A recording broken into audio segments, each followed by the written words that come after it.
La recharge coûte cher, Tesla vient de voir une mauvaise idée. Alors, qu'est-ce qu'ils ont eu comme mauvaise idée? Voyons. Vous réalisez un trajet de longue distance avec votre Tesla, vous ne faites malheureusement pas partie des premiers clients à avoir la supercharge gratuite à vie. Il semblerait donc que vous faites partie de cette majorité de clients dont le porte-monnaie a subi la hausse des coûts aux bornes de recharge. Pire, que vous en arrivez à vous demander si le coût d'achat de voiture électrique sera bel et bien amorti grâce au prix des recharges, et que votre budget pour un long voyage n'est-il pas le même que celui d'une voiture thermique. Ces dernières années, la recharge sur les bornes ultra rapides en CCS a explosé, et les clients commencent à sérieusement pointer du doigt Tesla. Chez Tesla, une récente mise à jour de l'application a permis d'ajouter une fonctionnalité statistique de la recharge, censée vous détailler l'ensemble de vos recharges mensuelles, ainsi que le coût économisé face à un équivalent en budget essence. En France, cette fonctionnalité n'est pas encore dispo, mais elle devrait bientôt l'être, et son annonce pourrait soulever quelques voix agacées. Depuis la nouvelle application Tesla mise à jour, Tesla Update du coup ça s'appelle, des clients américains et canadiens ont fait part de la nouvelle fonctionnalité avec des captures d'écran à l'appui. On peut y découvrir le détail des recharges tout au long du mois. Chaque jour est représenté par une colonne avec noté le nombre de kilowattheures et de recharge et la décomposition de celle-ci suivant sa provenance, domicile, superchargeur ou autre. C'est bien ça. Au Québec, où l'électricité est bon marché, les premiers utilisateurs concernés se sont réjouis de la fonctionnalité. Mais en France, alors que le coût du kilowattheure est de 40 centimes d'euros pour les abonnés Tesla, 56 centimes sinon, les utilisateurs ne devraient pas se montrer si heureux. Alors, attention, parce que le prix qu'ils disent là n'est pas... C'est pour ceux qui rechargent à un monde Tesla, hein. C'est pas les possesseurs de Tesla, du coup. Attention à pas faire d'erreur, quand même. Donc, 32$ canadiens pour 438 kWh dans les 32 derniers jours. 31 derniers jours, pardon. Et sinon... Alors, il y a plusieurs captures d'écran, hein, du coup, hein, c'est pas le même compte, vous l'aurez compris. Donc, en bleu, on a le Home, en rouge, superchargeur, et Other, ils savent pas, les autres bornes, hein, j'imagine.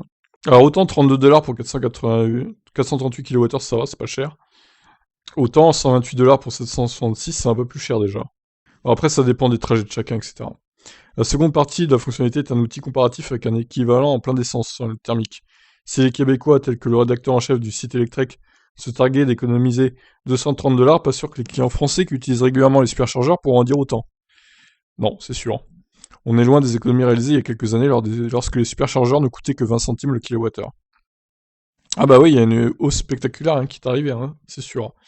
Pour en arriver à de tels tarifs, aujourd'hui, mieux vaut recharger majoritairement sur des prises domestiques. Mais tout le monde ne peut pas se le permettre, notamment dans les villes. Bon, alors du coup, après, c'est un sujet sur les superchargeurs ouverts à tous, je crois qu'on en a assez parlé sur la chaîne, hein, du coup. Ils seront certainement nombreux à se rendre sur les installations de la marque, donc ceux qui préfèrent, qui n'ont pas une voiture qui recharge vite, en gros, au risque de créer des files d'attente. Et ils parlent aussi des voitures qui n'ont pas la trappe au bon endroit, ouais, ça c'est un vrai problème, hein. Les voitures qui vont bouffer 2 places, alors que, du coup, il faut aller se recharger ailleurs, hein. Bon.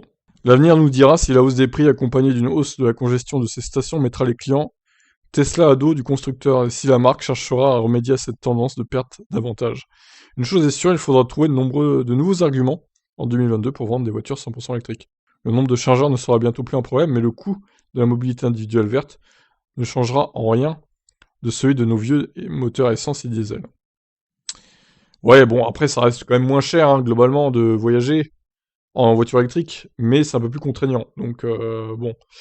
Après, comme j'ai envie de dire, on ne voyage pas tous les jours non plus. Normalement, c'est une fois dans l'année ou deux, max. Donc, bon, même si on paye autant qu'un plein d'essence une fois ou deux dans l'année, le reste du temps, on fait des économies énormes quand même, hein. Il faut aussi voir ça, donc voilà. Mais bon, c'est sûr que ça va pas en diminuant les prix, c'est sûr. Le prix de recharge, c'est un peu dommage. Mais bon, c'est comme ça, malheureusement, le prix de l'essence augmente aussi, hein. Donc voilà. Pour ça, je vous laisse réagir. Ciao, ciao.